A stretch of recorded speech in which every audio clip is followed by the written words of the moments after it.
皆さんこんにちは、ときまるです。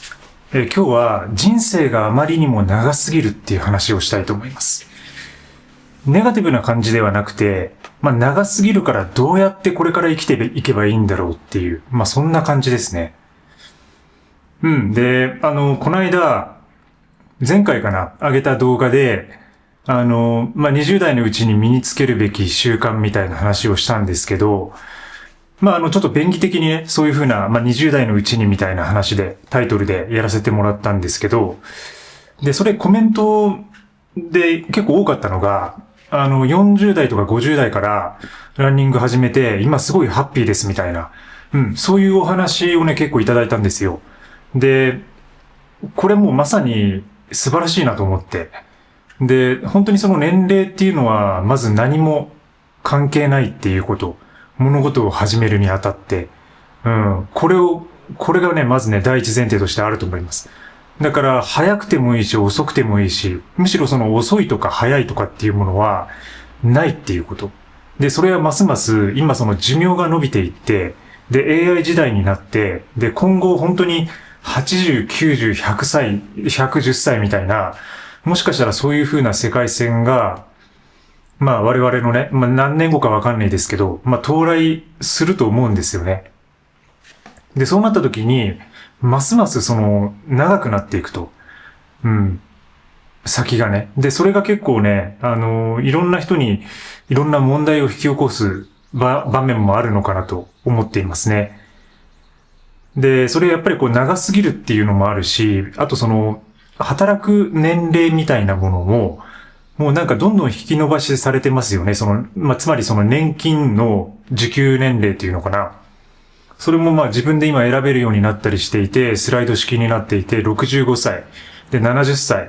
で、おそらく、また今度10年後、20年後とかになると、今度75歳とかね、までになるかもしれないし、で、その時には、もう仕事の定義自体が変わってる可能性もありますよね。その労働と仕事の定義みたいなものが変わってる可能性もあると。じゃあどうやっていこうかなみたいな話、です。で、その前に一つね、ちょっとネタとして、この間、ちょっと見かけたもので、サイエンスっていうね、よくほら論文とかみんな発表してるようなその、媒体があるんですけど、そのサイエンスに、発表されている論文があって、GPTs are GPTs, Labor Market Impact Potential of LLMs っていうね、ラージランゲージモデル。つまり、その GPT っていうものがどのように、人間の労働に対してインパクトを与えるかっていうね、話です。で、これ2000、何年だろう、24年ぐらいに発表されたのかな。で、結構その AI 系の話題って最近多いですけど、どんどん、アップデートされているので、もうすでにその1年前のことが、今通用しないような話もあるし、で、またその前言われてたことがガラリと変わってるようなこともあったりして、で、その労働に関してもね、つまりそこでこう抜粋されているものが、あるんですけど、GPT の影響、AI の影響を受けにくい職業と受けやすい職業っていう。で、これね、ちょっと今読みますね。AI の影響を受けにくい仕事っていうのが、農業機械操作者、アスリート、それから自動車ガラス取り付け修理工、バスとトラックの技師、セメントの技術者、料理人、トリマー、で、バーテンダー、食器洗い、電力線の施工と修理、掘削作業者、フロア、カーペット、木材の技術者、レンガ職人、大工、ペインター、屋根職人、で、鶏肉、魚の切断者とトリマー、バイクメカニック、舗装、それから表面処理、ダンピング機械のオペレーター、パイルドライバーオペレーター、金属加工。そんな感じです。他にもいくつかあるんですけど、だいたいそんな感じで書かれていて。で、AI の影響を受けやすい仕事っていうとこで書かれているのが、通訳、翻訳者、研究者、詩人、作詞家、クリエイティブライターか。動物科学者、広報スペシャリスト、数学者、税理士、金融分析者、会計士、ニュースアナリスト、記者ジャーナリスト、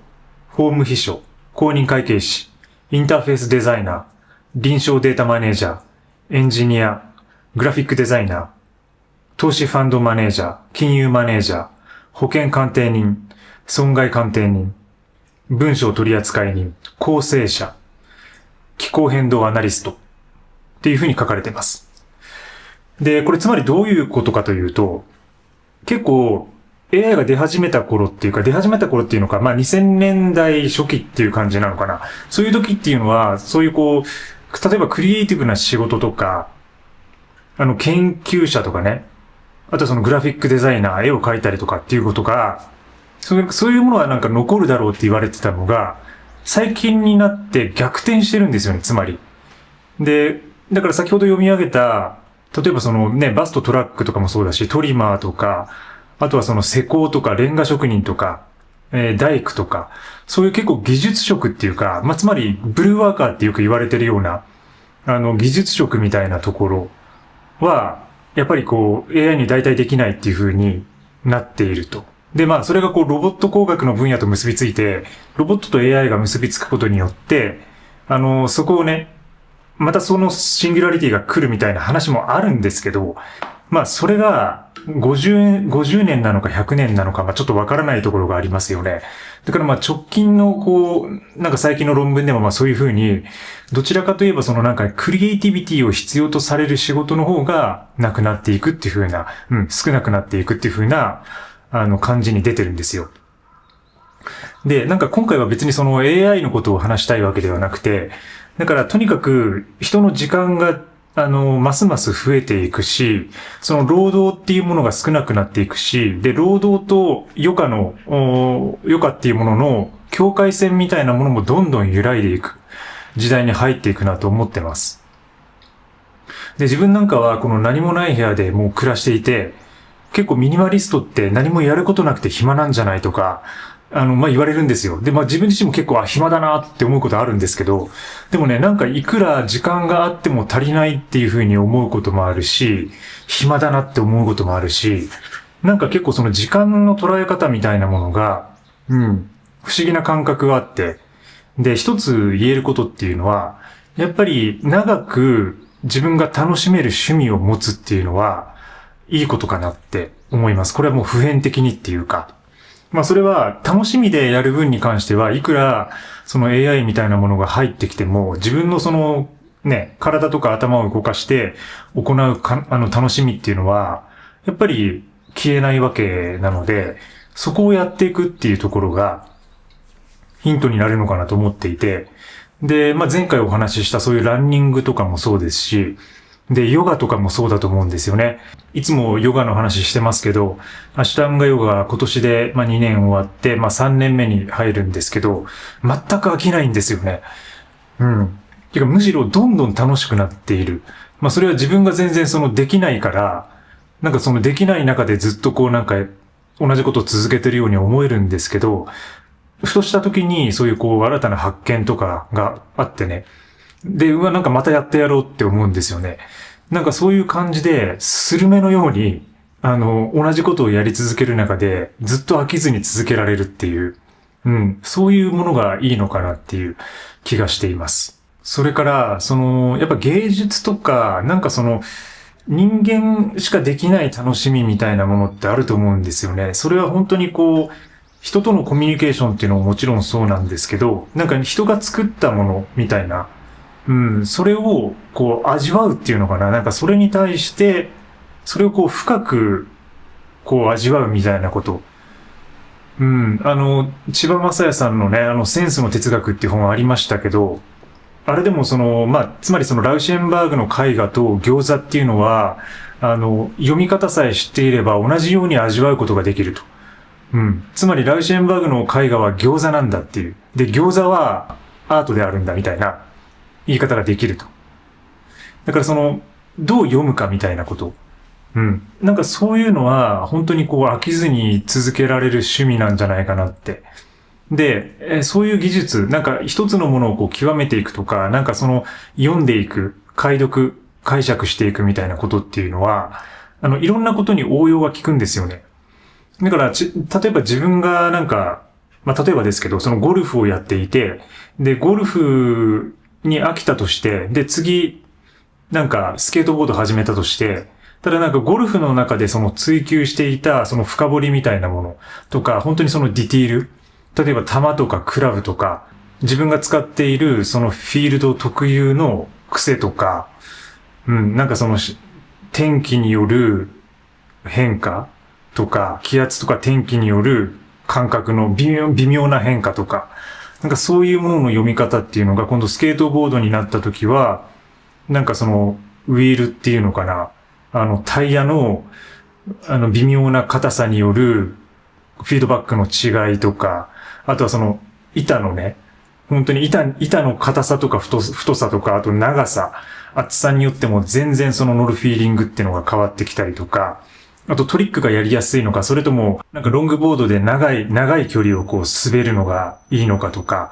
なんか全然その違う感覚があるし、それぞれのことを深掘りできうるってことなんですよね。なんか一つのことを分かると。で、自分もなんか最近、なんかちょっとそういうことを考えていて、で、これをね、これ新たにこれ買ったんですよ。これ、イヤフォンなんですよね。ヘッドフォン、イヤフォンか。イヤフォンですよね。こういう、普通のほら、有線タイプのものなんですけど、これをね、買ったんですよ。買ったもの紹介多分次あたりにしたいと思うんですけど、で、なんか、これ配信用に買ったんですけどね、モニタリング用のイヤフォンで、もちろん音楽も聴けるんですけど、なんていうか、その自分のその動画の音声バランスを聞いたりとか、その BGM と声の分離感とかを確かめるために。で、もうちょっとその動画のクオリティとか、配信のクオリティを上げたいなと思って、新たにね、最近導入したんですけど、こういうね、この手話の、SE215 ってモデルです。そう。で、これね、僕久々に買ってみたんですよ。つまりそのイヤフォンっていうのを。なぜなら、ミニマリストとしてっていうか、持ち物少なくミニマルに行きたいから、ずっと AirPods だけを使ってきたんですよね。すごく快適で、もちろんその前は有線のイヤホンを使ってたんですけど、それ Apple の純正品とかだったんですけど、不満なく AirPods をずっと使ってきたと。で、もちろんそれで満足していて、十分だなって思っていたんですよね。で、ランニングの時とかやっぱりケーブルがないっていうのはものすごく自由度を広げてくれるし、で、ミニマルだしっていうね。そうか、前回のそのあれだ、エブリデイキャリーでね、いつも持ち歩いてるんですけど、それは今も使ってますと。で、それに加えて、この久々に有線のものを買ってみたら、これね、びっくりしましたね。まず、その音の解像度が変わるんですよ。で、これもまあまあな値段するんですよ。1万4、5千円するんですけど、ただ今 AirPods って、今4万円ぐらいしますよね。AirPods Pro。なんかものすごく価格上がっていて、で、それに比べて、これが、多分昔は高いって感じだったんですけど、なんか AirPods が4万円ってなってくると、なんかこの1万4、5千円のでも、そんなもんかって思っちゃう感じになってるんですけど、でも一般的には、イヤフォンに1万ちょいって高いなって思うんですけど、でもこれプロのミュージシャンとか結構現場でも使われているやつなんですよね。で、すごいその音の解像度が高くて、で、これで音楽を今まで持ってるっていうかApple Music で聞き直してみたら、全然その違う音が聞こえてきて、で、その細部っていうか、なんか、